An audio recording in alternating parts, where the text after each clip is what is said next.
예수님은 하나님이십니다. 그래서 우리는 예수님께서 어렸을 때부터 비범한 하나님의 어떤 능력을 보여주셨을 것이다, 이렇게 생각을 하기 쉽습니다. 그러나 전혀 그렇지 않았어요. 어린 시절 주님은 지극히 평범한 말썽꾸러기 아이였던 것 같습니다. 왜냐하면 그 엄마 마리아나 아버지 요셉은 예수 12살이 될 때쯤 돼서는 얘가 하나님의 아들이라는 생각을 새까맣게 잊어버렸어요. 얼마나 평범했으면. 그래서 예수 12살 때 이런 일이 있었습니다. 6월절이 되면 12살이 된 남자아이들은 처음으로 예루살렘 성전에 올라갑니다. 가서 12살이니까 이제 내버려 두죠. 친구들끼리 놀던 예수. 돌아오기 시작합니다. 당연히 따라올 줄 알았는데 하루가 지난 다음에 예수야 하고 찾았더니 예수가 없어요. 어떻게 된 거지? 예수 본 사람 없습니까? 못 봤는데 아무도 못 봤다는 거죠. 그래서 할 수 없이 다시 되짚어 돌아옵니다. 그래서 사흘 동안 찾았어요. 그러니까 이 부모 속을 아주 그냥 새까맣게 태웠죠. 사흘 만에 어디서 찾았습니까? 성전에서 찾았어요. 엄마 아빠를 딱 보면 아이고 엄마 하고 딱 뛰어나와야 되는데 엄마를 보고도 못 본 척합니다. 못 본 척하면서 앉아가지고 뭘 하냐면 학자들하고 대화를 해요. 토론을 합니다. 기가 막힌 엄마가 야야 너 때문에 우리가 얼마나 속이 썩었는지 아니? 그랬더니 예수님 내가 내 아버지 집에 있어야 될 줄을 모르셨습니까? 이렇게 이야기했어요. 그랬더니 이 엄마와 아버지가 그래 우리가 이 예수를 얻게 됐을 때 성령께서 말씀하셨지 장차 하나님의 아들이라 일컬음을 받을 것이다. 그 얘는 그냥 낳은 애가 아니라 성령의 잉태에서 낳은 아이였지. 아이고 우리가 그동안 새까맣게 잊어먹고 있었구나 하고 반성을 해야 되는데 성경이 이렇게 말합니다. 그들이 예수의 말을 깨닫지 못하였더라. 자, 이렇게 예수의 부모조차도 예수가 하나님의 아들이라는 사실을 새까맣게 잊어먹고 있는 것은 누구의 책임이겠습니까? 부모 책임이에요? 예수 책임이에요? 예수 책임입니다. 왜? 1년에 한 번씩이라도 비범한 그 뭔가를 보여줘야 돼요. 내가 하나님의 아들이라는 걸 보여줘야 됩니다. 그걸 안 보여주니까 새까맣게 잊어버려요. 우리가 아이들 기를 때 돌이 지나서 한 2-3살까지는 모든 우리 아이들이 다 천재죠. 아니 애가 어떻게 이런 말을 할 줄 알고 어떻게 1 더하기 1이 2인 걸 벌써 어떻게 합니까? 다 천재인 줄 알지만 이제 애가 초등학교 좀 들어갈 때쯤 되면 다 기대를 저버리게 되고 천재는 아니라도 그냥 우리 옛날 그런 광고가 있었죠. 짱구라도 좋다. 튼튼하게만 커다오. 아니었던가? 하여간에 어떤 이 등치 좋은 탤런트 같은 그런 비슷한 광고를 했습니다. 그게 우리 부모의 소망이 되는 거죠. 마찬가지인데 예수님도 처음에 하나님의 아들인 줄 알고 키웠는데 보니까 아니에요. 에휴 그래 튼튼하게만 자라면 되지. 그래서 지금 새까맣게 잊어먹고 있습니다. 예수님 잘못이죠. 보여주진 않았습니까? 자, 그런 예수님이 서른이 됐어요. 세상에 나왔습니다. 그런데 우리가 알아야 될 것은 예수님 당신이 하나님의 아들이라는 걸 보여주는 그런 사인들은 안 보여주었지만 본인은 알고 있었어요. 본인이 12살 때 성전에 갔을 때 여기가 내가 있어야 될 아버지의 집이구나 하는 것을 깨달았습니다. 그렇기 때문에 서른이 되어서 드디어 세상에 나왔어요. 근데 다시 한번 확인을 해야 됩니다. 제일 누굴 찾아가냐면 세례 요한을 찾아가요. 세례 요한을 찾아가니까 세례 요한이 주여 내가 당신에게 세례를 받아야 될 텐데 어째 당신 나에게 세례를 받으시려 합니까? 그때부터 알죠. 내가 하나님의 아들이라는 것을 세례 요한도 알고 있구나. 근데 진짜 맞나 보다. 아닙니다. 내가 세례를 받아서 아버지 뜻을 이루어야 됩니다. 세례를 받습니다. 그 세례를 받고 올라올 때 하늘의 성령이 비둘기같이 그 머리 위에 내려오면서 음성이 들립니다. 이는 내 사랑하는 아들이요 나의 기뻐하는 자라. 그 음성을 듣고 주님은 비로소 확신을 갖습니다. 아, 내가 진짜 하나님의 아들이구나. 그 세상에 나왔습니다. 그리고 당신에게 있는 능력이 정말 있는지 없는지 하나하나 쓰기 시작하는데 정말 있는 거예요. 병자를 위해서 기도하면 병이 그 자리에 낫고요. 귀신이 쫓겨나고요. 앉은 병이가 일어납니다. 심지어 장님도 눈을 뜨고 귀머리도 귀가 뚫리고 입이 열려서 말을 합니다. 야, 소문이 쫙 퍼집니다. 야, 이분이 정말 하나님의 아들일 수 있겠구나 하는 기대들이 백성들 사이에 점점 올라가게 됩니다. 그렇지만 아직 결정적인 한 방이 없어요. 왜? 병 고치고 귀신 내쫓고 이런 것은 일부 사람들이 이야기지 건강한 사람들에게는 그다지 중요하지 않습니다. 보통 사람들에게 중요한 건 뭐예요? 먹고 사는 문제입니다. 오늘 무엇을 먹을까? 우리 회사가 제대로 될까? 이러다 문 닫으면 어떡하지? 어느 날 감원, 당신은 좀 회사를 그만두셔야 되겠습니다. 그럴 때 우리 어떻게 합니까? 막막하죠. 바로 그런 문제를 해결해 줄 수 있는 그런 분이어야 메시아입니다. 이스라엘 백성들 지금 그걸 기다리고 있어요. 근데 아직 그걸 보여주지 못했습니다. 그런데 마침 기회가 왔어요. 오늘 우리가 함께 읽은 오병이어 사건이 바로 그 기회입니다. 자, 주님께서 많은 무리들이 몰려오는 걸 보시면서 지금이 기회구나. 빌립에게 말합니다. 빌립아, 이 사람들에게 떡을 먹이려면 어떻게 해야 되겠느냐? 주여, 200데나리온, 약 1,000만 원입니다. 1,000만 원이 있어도 이 사람들 먹이에 부족합니다. 왜? 5,000명 가운데, 여기는 5,000명으로 나오는데 5,000명이 되는데 이 사람들 어떻게 먹입니까? 2인당 2,000원밖에 안 들어가는 거예요. 그거 어떻게 먹여요? 배부르게 못 먹입니다. 그랬더니 주님께서 너에게 뭐가 있느냐? 어린아이가 떡 5개, 물고기 2개를 갖고 있습니다. 가지고 가라. 그걸 나눠주십니다. 다 나눠 먹었어요. 5,000명이. 남은 것을 거두어라. 거두었더니 광주리로 12광주리입니다. 보리떡 5개를 몇십 번 담아도 남을 만한 그런 광주리에 그 12광주리나 남았습니다. 비로소 사람들은 알게 되죠. 이분이 누구라고요? 하나님의 아들이라는 것을 드디어 알게 됩니다. 여러분, 오병이어의 기적을 다 믿으십니까?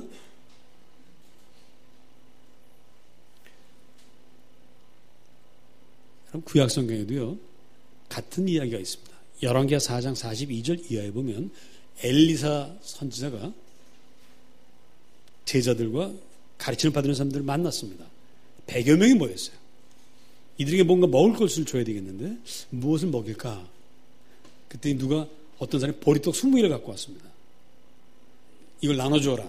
그때 제자가 아이고 선생님 이거 누구 코에 붙입니까? 이거 나눠주다가 싸움이 일어납니다. 안 됩니다. 그랬어요. 근데 엘리사가 아니다. 하나님 이걸 나눠주면 먹고 남는다고 하셨으니까 나눠줘 봐라. 그래서 나눠줬어요. 나눠줬더니 어떻게 됐어요? 먹고 남았더라. 할렐루야. 하나님은 그렇게 하실 수 있습니다. 왜? 하나님이 온 천지 만물을 창조하신 분이 말씀 한마디로 모든 것을 만드신 분이 이 재료가 있는데 못 먹이실 리가 없지요? 아직도 여러분들 가운데는 목사님 그거 다 그래도 옛날 이야기죠. 그건 하나님이 살아계시다는 것을 우리에게 보여주기 위한 하나의 동화 같은 이야기일 겁니다. 설화입니다. 이렇게 생각하시는 분들이 있을 겁니다. 자, 여러분, 하나님께서 우주 만물을 창조하셨는데 이 지구도 하나님 만드셨는데 믿습니까? 어떻게 믿을 수 있어요? 증거가 있어야 돼요. 모든 건 증거가 있어야 됩니다. 예수님을 믿었는데 증거가 나타나자면 예수님 버리시고 다른 데로 가시기 바랍니다. 예수 믿는 것은 받은 증거 많도다. 받은 증거가 있어야 돼요. 성경은 수많은 증거로 가득합니다. 근데 사람들이 그걸 과거의 증거를 우리가 안 믿는 게 문제예요. 성경에 나오는 모든 사건들은 다 사실임을 여러분들이 믿을 수 있기를 축복합니다. 자, 여러분, 우리가 지금 지구에 이렇게 서 있습니다. 그런데 엄밀하게 얘기하면 지구는 둥그렇습니다. 자, 여기 이게 약간 둥그런데 여기다가 이걸 이렇게 갖다 놓으면 이게 붙어 있어요? 떨어지죠. 근데 이게 자석이고 쇠라면 딱 붙어 있죠? 당기는 힘이 있으면 붙어 있습니다. 근데 이걸 잡아당기면 또 떨어집니다. 알맞은 힘으로 딱 붙여 놓은 거예요. 자, 우리가 이 지구에 붙어 있습니다. 사실은 우리가 서 있는 것이 아니라 붙어 있어요. 왜? 지구가 우리를 당겨주고 있기 때문에 붙어 있습니다. 그래서 이게 도대체 뭘까 하는 것을 뉴턴이라는 과학자가 어느 날 사과나무 밑에서 낮잠을 자다가 사과 뚝 떨어져 이마가 깨졌다고 합니다. 이건 이제 다 하나의 이야기죠. 실제 그랬던 건 아니고, 그때 떨어진 거 보면서 왜 사과가 떨어지면 지구가 둥그러니까 우주로 날아가야 되는데 왜 우주로 안 날아가고 땅으로 떨어지지? 아, 이 지구에서 저 사과를 잡아당기는 힘이 있구나. 인력이 있구나. 그래서 모든 만물은 다 이게 잡아당겨서 붙여놓는구나. 그래서 그 힘을 만유인력이라고 합니다. 요즘 과학적인 용어로는 이 만유인력을 중력이라고 말을 해요. 물체와 물체 사이에 당기는 힘이 있어가지고 딱 붙어있는 것이 중력입니다. 중력이 있어요. 그래서 과학자들이 이걸 다 알아냈어요. 아, 지구에는 중력이 있어서 우리가 붙어있구나. 이 중력을 벗어날 힘으로 지구로 빵 차고 올라가면, 그렇게 해서 대기권을 넘어가면 우주로 날아갑니다. 그게 로켓으로 의한 우주선 발사입니다. 근데 딱 올라가다가 대기권 안에서 딱 엔진이 멈추면 8,000km까지 올라갔던 비행기가 어떻게 돼요? 추락합니다.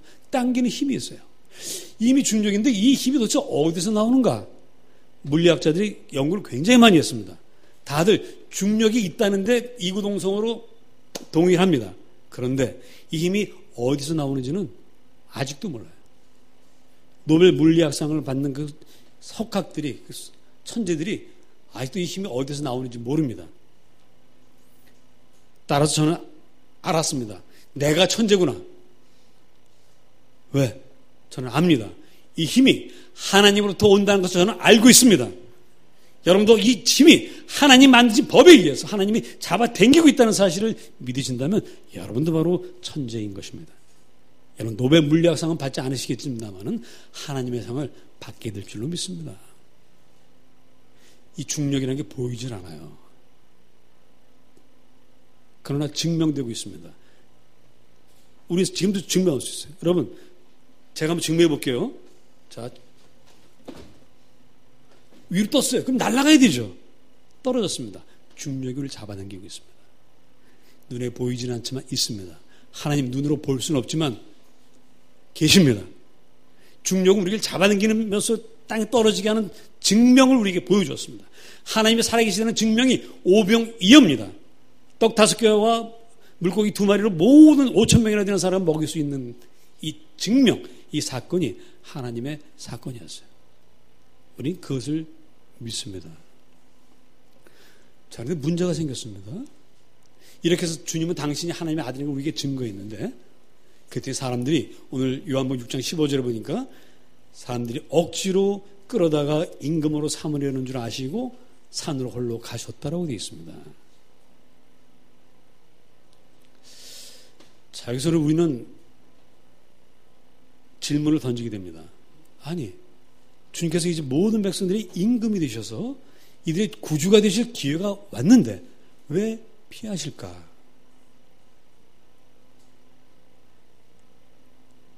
자, 여긴 이유가 있습니다. 사람들이 지금 주님께 원합니다. 병 고쳐주시기를 원합니다. 귀신 쫓아내주시기를 원합니다. 먹고 사는 문제를 해결해 주시기를 원합니다. 주님이 다 그렇게 해결해 주셨습니다.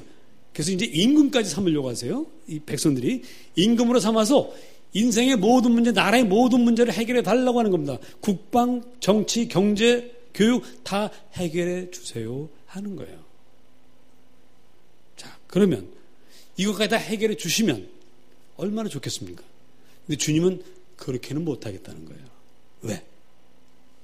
이 백성들이 그것까지 해결되고 나면 그때부터 더욱더 주님을 사랑하고 주님과 교제하고 주님께 기도하고 찬양하고 예배하는 일에 힘쓸 것이냐? 아니면 이제 모든 것 다 됐으니 하나님 안녕 하고 떠나갈 것이냐? 여러분 생각이 어떻습니까? 여러분의 인생의 모든 문제가 다 해결이 되면 주여 감사합니다 하고서 날마다 주님 앞에 나와서 찬송하고 기도하고 예배하시겠습니까? 아니면 하나님 여기까지입니다. 감사합니다. 이제부터 저희들끼리 재밌게 살겠습니다. 하나님 안녕 하시겠습니까? 여러분 어떻게 하실 것 같아요? 요즘 우리 자녀 세대는 결혼을 하면은 요즘 부모들은 해줄 게 참 많아요. 집까지 해줘야 되는 일도 있습니다. 어렵사리 집을 다 만들어주고 행복하게 만들어줬습니다. 그럼 이제 어떻게 됩니까? 매일 아침 집에 전화해서 어머니 안녕히 주무셨어요? 저희 잘했습니다 하고 매일 전화해야 되겠죠?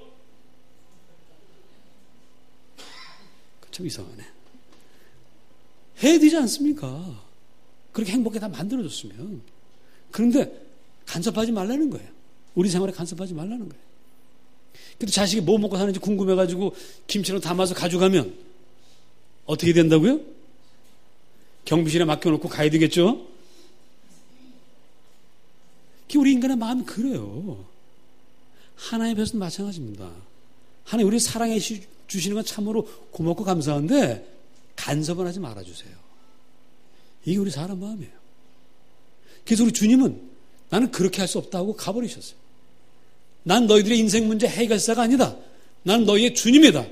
난 너희 인생과 함께 하고 싶다고 말씀하고 계십니다. 근데 우리는 주여 함께 하지는 않겠습니다. 주 우리에게 베푸시는 사랑은 다 받겠지만 함께 하지는 않겠습니다. 라는 것이 우리의 요구입니다. 이게 하나님 우리 사이의 문제입니다. 그런데 왜 우리는 하나님 우리와 함께 하는 걸 왜 이렇게 두려워합니까? 우리가 잘못 생각하는 것이 있습니다. 하나님 우리를 날마다 기도하고 날마다 통화하면 너 오늘 뭐하니? 물어보실 것 같아요. 너 그거 할 때 이렇게 해라 저렇게 해라 간섭하실 것 같아요. 너 그거 아니다라고 말씀하실 것 같습니다. 그래서 전화하기가 싫어요. 제가 지금 말하는 전화 기도입니다. 우리 부모님께 전화를 여러분들 잘 안 드리는 게 뭐죠? 전화하면 간섭을 하셔요. 우리 장모님 오늘 안 계셔서 제가 말씀을 드립니다. 예, 어디 가셨어요? 우리 장모님 안 계시는데 어쩌다 전화하면 간섭을 하세요. 우리가 이제 어디 신방 지난번 메르스 때 어디 신방 갔다 왔다. 오늘 뭐 했니? 그러면 이제 뭐 할 얘기가 없잖아요. 그래서 오늘 병원 신방 갔다 와서 우리 장모님 뭐라 하는지 해서 야! 어딜 가니? 응? 그래서 아니 목사가 신방 가야지 안 가면 뭐예요? 그럼 야 이럴 때 가지 말아야 돼. 간섭을 하세요. 간섭을. 그 전화 자주 못 해요. 그래서 우리가 하나님도 그렇게 하실 것 같아.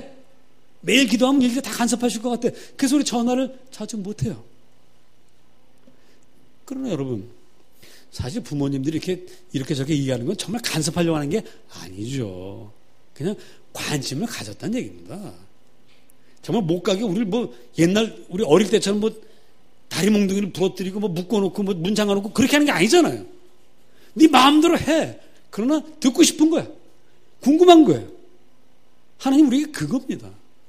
부모가 자식들에게 원하는 건 사실 간섭 아닙니다. 왜 그렇게 느껴지는 것 뿐이지 그냥 관심이고 사랑이에요.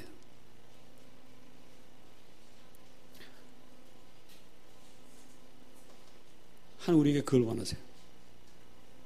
그러니 여러분 하나님께 멀어지려고 하지 마시고 하나님께 가까이 나가시기를 바랍니다.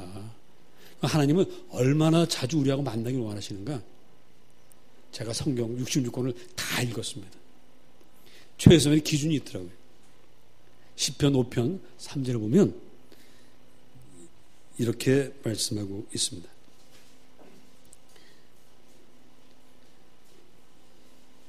여호와여, 저와 따라하십니다. 여호와여, 아침에 주께서 나의 소리를 들으시리니 아침에 내가 주께 기도하고 바라리이다. 하나님 우리에게 많은 걸 원하지 아니하시고요. 아침에 한 번이라도 하나님 저 밤새 잘 잤어요. 감사합니다. 하나님 이제 하루를 시작합니다. 저와 함께 저를 도와주세요. 그것이면 됩니다. 그러면 주님은 우리 곁에 같이 계세요. 제가 우리 아이들을 기를 때 이제 걸음마 시작하고 한 2-3살인가요? 그때는 지 혼자 걷겠다고 막 갑니다. 근데 꼭 넘어져요. 그래서 제가 아이들이 혼자서 막 걷겠다고 뒤뚱뒤뚱 가면 그래 혼자가 내버려 둡니다. 그러나 그냥 두지 않아요. 항상 바로 50cm 뒤에서 이러고 가요. 이러면서 참 자세도 불편하죠. 그러나 그러다 넘어지면 바로 딱 넘어지지 못해 붙잡으려고. 하나님 우리에게 그렇게 하시지 간섭하지 아니하십니다. 하나님 우리가 자유롭고 행복하길 원하세요. 그러나 최소한 하루에 한 번은 꼭 만나달라고 하십니다. 왜? 그건 뭐냐면 우리 인생에 하나님이 계시다는 고백을 하라는 거예요. 하나님 우리를 지켜보신다는 것을 기억하고 하나님 뜻대로 살아야 되겠다는 마음가짐을 하루에 한 번씩이라도 다지라고 하시는 것입니다. 왜냐? 그것조차 하지 않으면 어떻게 되느냐? 아담과 하와가 에덴 동산에서 살고 있었습니다. 하나님께서 이들에게 자유를 주셨습니다. 모든 동산에 있는 나무 열매를 임의로 먹어라. 마음껏 행복하게 살라는 거예요. 그러나 단 하나, 선악과를 먹지 말라고 하셨습니다. 그것을 먹는 날은 정녕 죽으리라고 하셨어요. 다 허용하셨습니다. 모든 자유를 다 주셨어요. 단 하나, 선악과를 먹지 말라는 거예요. 왜? 그것만 보면 하나님 생각납니다. 나를 생각해 달라는 표시로 세워놓으신 겁니다. 그걸 따먹고 에덴을 떠나고 나니까 하나님 생각할 일이 없어졌어요. 어떻게 됐습니까? 아담과 하와가 낳은 두 아들 가인과 아벨이 서로 경쟁하다가 최초의 살인이 벌어집니다. 우리 인생의 중심에 하나님 계시다는 것을 우리가 인정하지 아니할 때 세상은 그런 치열한 생존 경쟁의 터가 되고 미워하고 불화하고 죽이고 망합니다. 여러분 이 지구촌의 모습을 보세요. 하나님이 계시다는 고백이 없을 때 이 지구촌이 어떻게 되어가는지 우리 눈앞에 보고 있습니다. 그래서 우리는 늘 하나님을 하루에 한 번 이상 기억하셔야 돼요. 때로는 이렇게까지도 하십니다. 하루에 한 번은 고사하고 1년에 한 번도 주님 생각하지 않고 살아갔던 사람도 있어요. 이 사람이 주님 없이 일생을 살다가 마침내 다 망했습니다. 이제 먹고 살 길이 없습니다. 아이고 가만히 생각해 보니까 인생의 막바른 골목에 생각해 보니까 그래도 아버지 집에 있을 때는 그래도 먹고는 살았어요. 야 그래 이제라도 늦지 않았으니 아버지께 가서 아버지 난 당신의 아들이 아니라 그저 품꾼이라도 줬사오니 저를 받아주세요 하고 돌아갑니다. 집을 나가서 한 번도 연락 안 했던 그 아들, 수십 년 동안 전화 한 통 없었던 그 아들이 마침 돌아왔습니다. 야 이놈아 이제 와서 뻔뻔하게 어떻게 여기 왔니? 라고 말하지 아니하시고 먼 발치에서부터 뛰어나오시면서 맨날 기다리셨어요. 이분은 맨날 아들이 오늘 오나 내일 오나 기다리셨습니다. 동구박 서로 거리가 멀 때 그 아들이 오는 걸 보고 아버지는 뛰쳐나가서 그 아들을 얼싸안고 집으로 데리고 옵니다. 여러분 일생에 단 한 번이라도 주님께 돌아올 수 있다면 그것도 축복이죠. 그러니까 여러분은 그렇게 하지 마십시오. 왜? 그러면 그 하루는 정말 기쁘고 감격이겠지만 그 나머지 날은 너무 비참했지 않습니까? 평소에 날마다 하나님을 만나시기 바랍니다. 그럼 날마다 행복하게 자유롭게 살아갈 수 있습니다.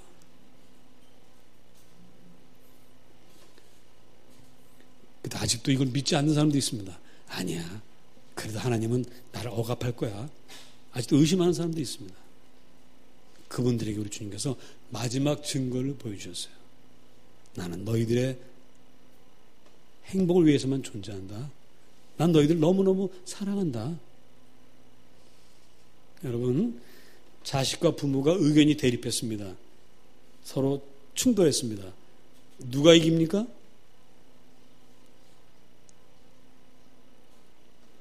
대부분 자식이 이깁니다. 왜 이깁니까? 부모가 힘이 없어서? 돈이 없어서? 지혜가 부족해서? 아니죠. 자식이 땡깡을 부립니다. 나 저 오토바이 안 사주면 밥 안 먹어. 그럼 누가 손해요? 밥 안 먹는 놈이 손해죠? 그럼 실제로는 누가 손해봅니까? 부모가 손해봐요. 왜? 밥 안 먹는 놈, 철없는 놈, 그런 때문에 속에 타들어갑니다. 아들은 밥 몇 개 안 먹으면 그만이지만 그때 그 부모의 속상한 것은 말할 수 없어요. 그래서 부모가 지는 거예요. 하나님 우리에게 힘이 없어서, 우리보다 힘이 없어서 십자가에 달리십니까? 내가 너희를 나보다 더 사랑하기 때문에, 너희가 그렇게 죽어가는 것보다 내가 죽는 것이 낫다고 생각하시기 때문에 주님께서 대신 죽으셨습니다. 그게 주님의 사랑입니다. 이 사랑을 우리가 이것마저도 의심한다면, 그래서 주님 앞에 나오지 않는다면 그건 어떻게 할 수 없죠. 다른 건 다 의심해도, 여러분들 오병이어를 의심해도 좋고 무리를 걸었다는 거 의심해도 좋고 다 좋습니다. 그러나 십자가의 사랑은 의심하지 마십시오. 그리고 십자가의 사랑을 의심하지 않는다면 다른 것도 의심하지 마세요. 성경은 모든 기적을 의심하지 않으면 여러분의 삶 속에도 동일한 기적이 일어납니다. 저는 그걸 믿습니다. 제가 60년 동안 예수 믿어오면서 그것을 많이 경험했어요. 자, 이제 우리 차례입니다. 주님께서 이토록 우리를 사랑하시는데 벼룩도 낯짝이 있지 않습니까? 우리도 주님 사랑합니다 이 소리를 하루에 한 번 꼭 합시다. 이건 어렵지도 않아요. 다이얼을 돌릴 필요도 없습니다. 핸드폰 찾을 일도 없어요. 그냥 아침 눈 뜨고 하나님 감사합니다. 오늘도 생명을 붙여주셔서 감사합니다. 그거 하면 되잖아요. 그리고 덤으로 하나 더, 여러분들의 생존하신 부모님께 전화 한 통 꼭 드리십시오. 왜 하면 안 해요? 자신 없어서? 여러분, 성경에서 약속에 있는 계명이 하나 있습니다. 내 부모를 공경하라, 그리하면 장수하리라. 장수는 복의 그 상징이죠. 모든 복을 다 주십니다. 자, 우리 결단합시다. 아버지 하나님, 날마다 문안 인사 드리겠습니다. 육신의 부모님, 일주일에 한 번은 전화하겠습니다. 많이 양보했죠, 제가? 기도합시다. 우리 주님 말씀 생각하시면서 각자 주님 앞에, 주님, 당신을 외면하지 않겠습니다. 나를 사랑하시고 십자가에 지신 주님, 그 사랑 의심하지 않겠습니다. 날마다 주님과 함께 내 인생을 맡기며 함께 걷겠습니다. 결단하는 기도 드리시기 바랍니다.